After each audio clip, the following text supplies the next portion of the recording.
Pourquoi Dieu appelle-t-il son peuple au jugement, comme il le dit par la bouche d'Ésaïe? Venez donc, et plaidons ensemble. Quel genre de jugement est-ce et pourquoi le résultat de cette session? S'agit-il d'une purification des péchés qui résonne parfaitement avec Malachie 3 et Zacharie 3? À mon avis, cette expression a été très mal comprise. Venez donc et plaidons ensemble. Pour quelle raison? Parce que dans beaucoup d'autres traductions, l'expression est, comme dans la King James, venez donc, raisonnons ensemble. Et c'est là que le sens et l'intention que je crois que le ciel avait à cet endroit ont été un peu effacés, parce que la déclaration est faite au chapitre 1 d'Isaïe, où le Seigneur se plaint que je suis lassé de vos fêtes, de vos services, de tout ce que vous faites là au sanctuaire. Je n'en peux plus, laissez-moi tranquille, c'est-à-dire arrêtez-vous. Et eux, choqués, comment ça, on devrait s'arrêter? N'est-ce pas toi qui nous as demandé de faire tout cela? Nous faisons exactement ce que Moïse nous a dit. Et maintenant tu dis que tu en as assez et que tu en es dégoûté? Tu es dégoûté par les prières, les fêtes, les sacrifices? Mais pour nous, ces choses sont sacrées. Comment peux-tu être dégoûté par de telles choses? Monsieur, il disait, non, ce n'est pas ça que je veux de vous. C'est moi qui vous ai donné ces choses, pour vous montrer quelque chose au-delà d'elles que je ne peux pas vous exprimer avec des mots. C'est une petite table avec du sable. Pour de jeunes enfants, il faut des figurines, il faut du mouvement et des personnages. Sinon, ça ne sert à rien de leur parler, ce ne sont que des mots. Oui, il ne pense pas de façon abstraite. Bien sûr. C'est pour cela que je vous ai donné le système cérémoniel. Je n'y trouve aucun plaisir à faire ces choses alors qu'il est évident que vous ne voulez pas regarder ce qu'il y a derrière. Pourquoi cet homme avait-il cette attitude? Parce que s'il s'agit d'enfants, tu ne peux pas leur en vouloir, n'est-ce pas? Et pourtant, l'homme dit « J'en ai assez du dégoût, je n'en peux plus ». Pourquoi? Parce qu'il leur a envoyé des professeurs à chaque génération pour leur apprendre ce qu'il y a derrière ces métaphores.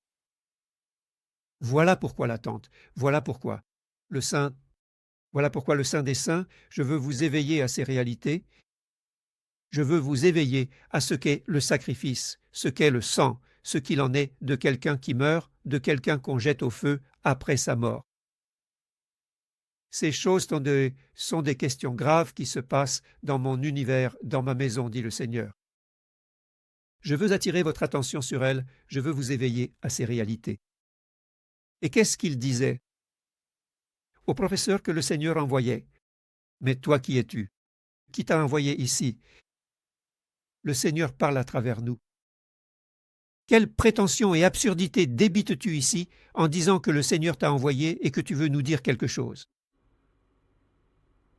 Quelle insolence, comme l'a récemment dit le frère Mark Finlay. Il était contrarié que certains pasteurs remettent en question les décisions des dirigeants, tu sais, en lien avec le Covid, la vaccination et ainsi de suite. Et très arrogant et contrarié, il gesticulait de façon moqueuse. Il y en a qui croient que le Seigneur les a envoyés pour corriger les dirigeants de l'Église. C'est-à-dire, il y en a certains. Pour qu'on voit que ces dirigeants ne donnent pas 2 sous pour nous, les gens ordinaires. Oui, absolument. C'était cette attitude, c'est-à-dire, qui es-tu pour venir me corriger, moi, que Dieu m'a placé dans cette fonction? Si je n'étais pas bon, il ne m'aurait pas mis là, non? Ce n'est pas un peu clair pour toi, cette affaire? Comment peux-tu parler ainsi ici et dire que nous n'avons pas compris comme il faut ou que nous ne faisons pas bien? Et dans cette situation, avec cette attitude, il n'arrivait pas à voir au-delà du voile, au-delà de ce que Paul appelait le voile de Moïse. Ils avaient un voile venant de Moïse, car Moïse nous a dit ceci, cela de la part du Seigneur, donc c'est ainsi que nous devons faire.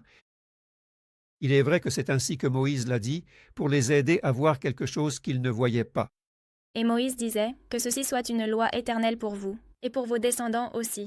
Oui, Exactement. Donc, ils avaient aussi leur raison de croire que cela serait pour l'éternité. ils étaient bibliques à 100%, et pourtant ils se trompaient. Quelle tragédie! Comment est-il possible d'être biblique, d'être à jour avec ce que demande la Bible et pourtant d'avoir tort? Eh bien, c'est possible.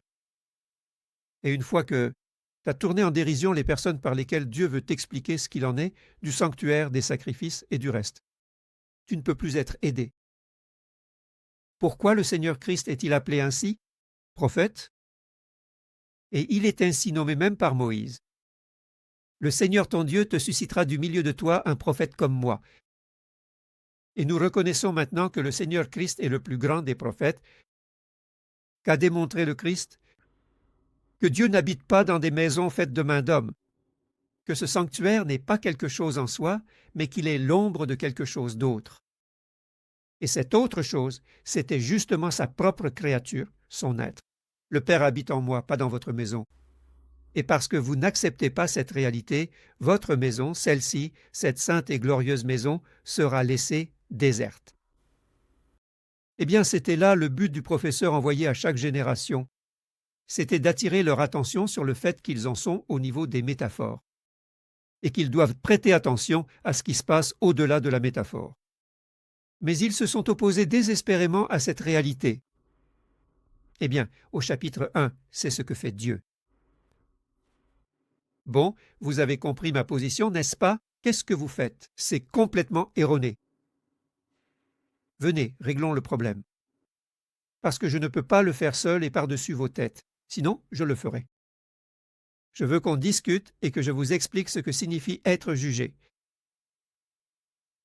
Et après ce jugement, savez-vous ce qui se passera si vous l'acceptez?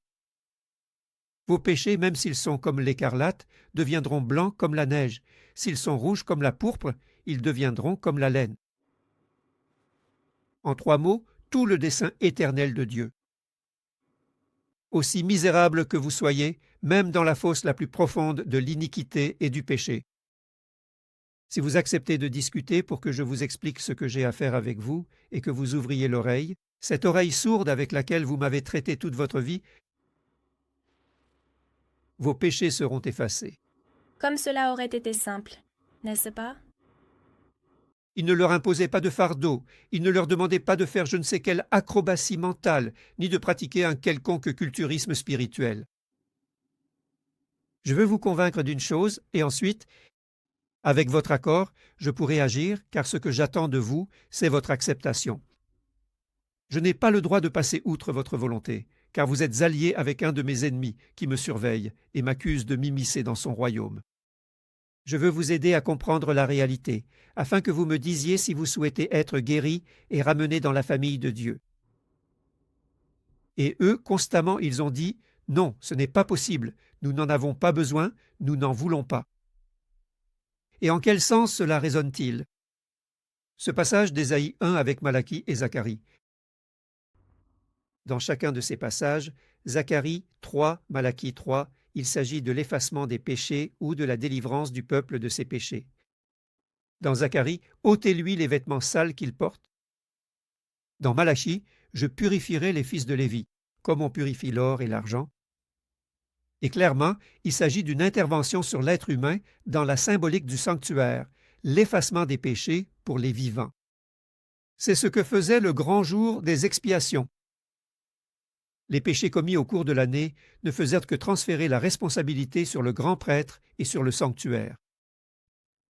Au grand jour des expiations, ce fardeau était jeté à la poubelle ou, plus exactement, placé sur la tête d'Azazel. Et le peuple était libéré du péché. C'est aussi ce que propose Zacharie. Quand il parle du grand jour des expiations, il est dit à propos du grand prêtre, « Déshabillez-le de ses vêtements sales et revêtez-le de vêtements de fête. » Quelle fête? Apocalypse 19. Les noces de l'agneau sont venues, sa femme s'est préparée, il lui a été donné de se revêtir de fin lin éclatant et pur. Partout c'est la même opération, présentée sous des couleurs différentes, dans des histoires différentes, à travers des illustrations différentes. Mais c'est exactement le même but unique. Je dois ôter la loi du péché et de la mort de votre esprit et y placer la loi de l'esprit de vie, celle qui était en Jésus-Christ. C'est là la grande réalisation du jour du jugement. Comment l'or et l'argent sont-ils purifiés? Eh bien, la génération actuelle a le privilège de comprendre ces choses, de regarder au-delà des métaphores du sanctuaire, de voir leur grand prêtre.